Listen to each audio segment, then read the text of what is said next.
What's up, fight fans? Mr. Mustache here. All right, I want to discuss a fight announcement where it's not a terrible fight, right? But at the same time, the way that it was, the anticipation before it happened, kind of fucked it up for everybody, right?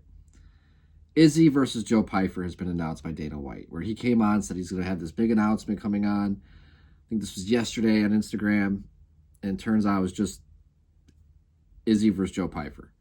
Now, right? Hindsight's 2020, right? When you build up an expectation, you put something up on a pedestal, fans are going to have this expectation. UFC has a really bad habit of building up things where they can't always fulfill on what the fans' expectations are going to be.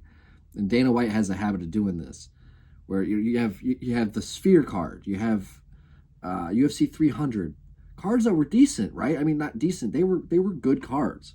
A lot of athletes were on them, world-class athletes. A lot of people showed out. I thought the Sphere card was fun. I thought it was really cool what they did with the screens.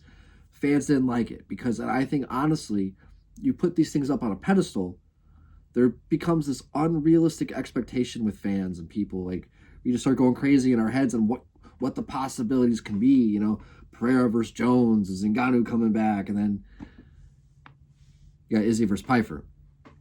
And where it's a great fight for Pyfer, right? A really big opportunity for him to really make that step forward, massive step forward, to put him into the who's who of the middleweight division, right? Riding a 3-fight win streak.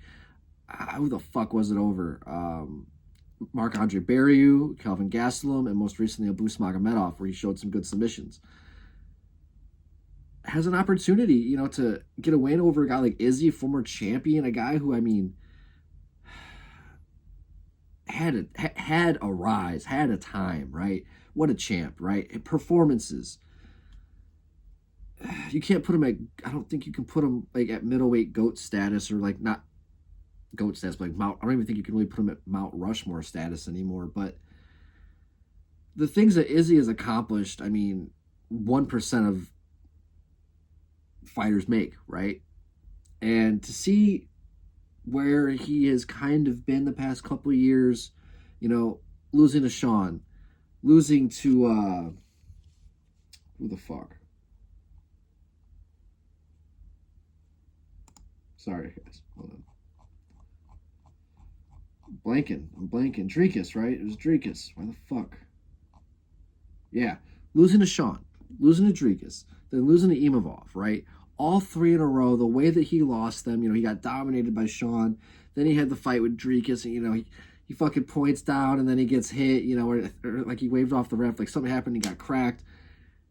Didn't look good for him. And then he comes back against Imavov, where he just gets hit with the cleanest straight, gets knocked out. The writing's kind of on the wall with Izzy, who's about 37, 38 years old as it is. Father Time always wins. Joe Pyfer's young, strong, explosive, hungry, evolving. But, so it's a great fight. It's a great fight for Pyfer. Izzy's got his back against the wall. He's got to show that he's still got it, right?